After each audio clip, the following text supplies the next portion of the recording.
this is Animat, and welcome back to the Muppet Vlog. Now this time we're going to be looking into the second episode of Season 4 of The Muppet Show, which features Crystal Gayle.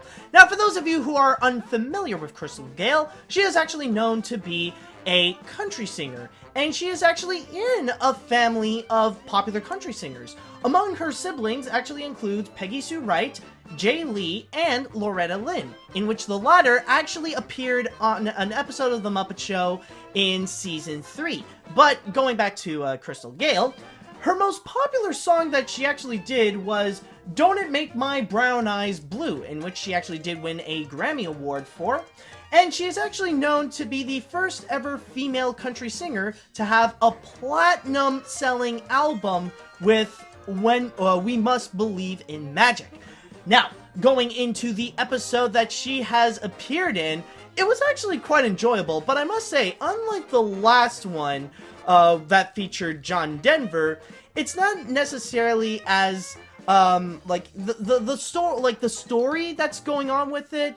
Like, it's not fully centered around it. Like, this is more of your standard Muppet Show episode where, like, it doesn't have a theme that completely envelops the entire episode. Instead, this is a lot more standard, and it goes more into the variety aspect of the Muppet Show, where you could take a lot of these bits and you can put them wherever on any episode of the Muppet Show, and it wouldn't necessarily make a difference. But, going into it, there are still a lot of fun factors delivered onto this episode.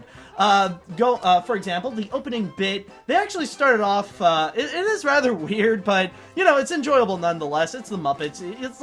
It's like random themes, but it all works out on the show, where you got a bunch of penguins, pigs, dogs, and all different sorts of animals, in a German setting, singing the song Swiney, and that was actually a lot of fun. Another one is actually with Pigs in Space, and this is actually the comeback of it, like the first time that it does appear on this season. But with this one, they actually introduce a new recurring character, and this is actually a lot of fun. They brought in Darth Nader. Of course, it's a parody of Darth Vader, but mostly the punchline on that one is mostly who Darth Nader actually is. And I'm not going to spoil anything, but you know, I think Muppet fans will definitely get a kick out of that one, and I guess, like, if you really want to get the origins of Darth Nader, you can check that one out. It's really hilarious, definitely worth it. I had a good laugh with it.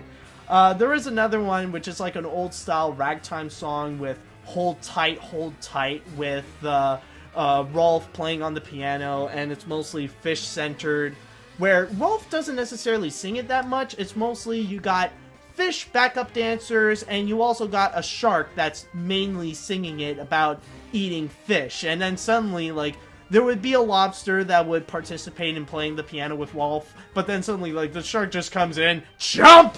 Just goes out and eats him. A very nice one, very, very, very funny, very enjoyable. Another one that actually happens, this is like another random one, but you know, still pretty nice. This is actually, it's called 60 Seconds Got Together.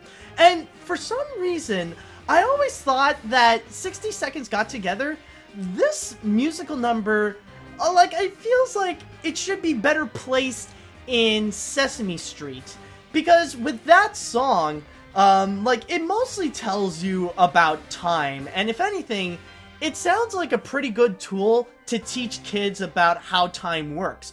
Because a lot of the lyrics to the song is all about, like, how, the basics of how time works. That 60 seconds makes a minute, 60 minutes makes an hour, 24 hours makes a day, and all that kind of stuff. So they they put that song together. What makes, what does make that song, a song, it's mostly a bit of a love ballad, because, like, this is all the time that I love you, blah, blah, blah, and all that kind of stuff. But still, like, this should be the kind of song that they should put in to Sesame Street. Maybe they have done it, but still, like, I just feel like they should put that there, because, like, it's such, like, you know, this is a great Sesame Street style tool in order to teach kids about time. Like, 60 seconds is a minute, like 52 weeks is a year, and all that kind of stuff. Like, go out and do that. Like, it does sound interesting.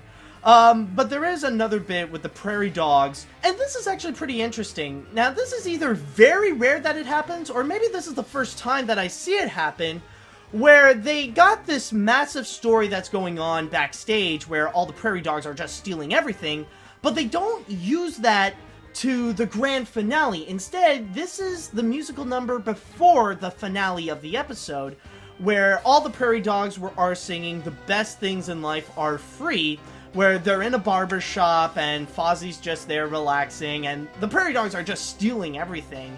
And it turns out at the end, like, it's a little bit of a sketch of Bear on Patrol, where you see Fozzie Bear, like, he was in disguise, but, like, he was about to arrest all the prairie dogs, but Link Hogthrob and his dumb way saying, "No, don't do that, they're too cute," and then suddenly they end up, like, being stolen everything, including the clothes on them. But then, oh, actually, there is another one I almost forgot.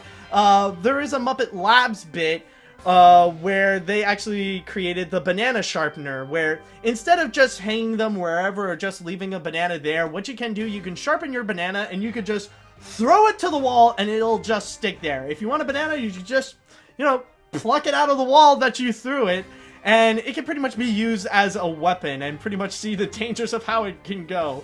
Like, you pretty much see, like, the best way to describe it is that this is the Muppet version of a knife-throwing act, with Beaker, like, as kind of the target right there. It's like, Phew!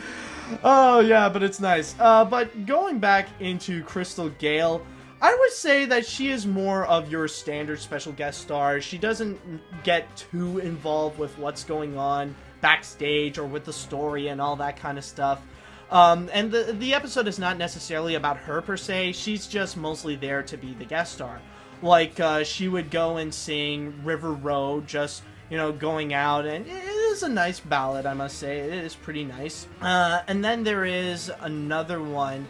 Like, there are some backstage moments where she actually talks with Kermit about his situation with the prairie dogs. But there is another one where, like, she would interact with Beauregard in order to get an autograph. And, like, that's mostly, like, a short and sweet one, where we just mostly see Beauregard's stupidity. But I think the big highlight of this episode, at least with Crystal Gayle, would be when she would sing "We Must Believe in Magic." And the whole setting is pretty much this ghost ship. And interestingly enough, like, while she is singing the song, you actually see a bunch of spirits floating around. But here's the catch, though. The ghosts are surprisingly more defined than they were before, because beforehand, like in the Vincent Price episode, they're kind of the regular, like, spoopy ghosts where, like, they're kind of like just the, you know, the little sheets with the two black dots, and that kind of makes a ghost in a way. But no, they're actually more defined. Like, you see more of a facial feature. And I think the best way to describe it is that it has a bit of that Haunted Mansion feeling, where, like, it kind of has a bit of that playfulness and that whimsiness, but there's still that factor that's just unsettlingly creepy. It's just like, you don't, like, you're kind of like seeing this environment that you're not sure if you want to be there. Like, you feel like there's some kind of danger.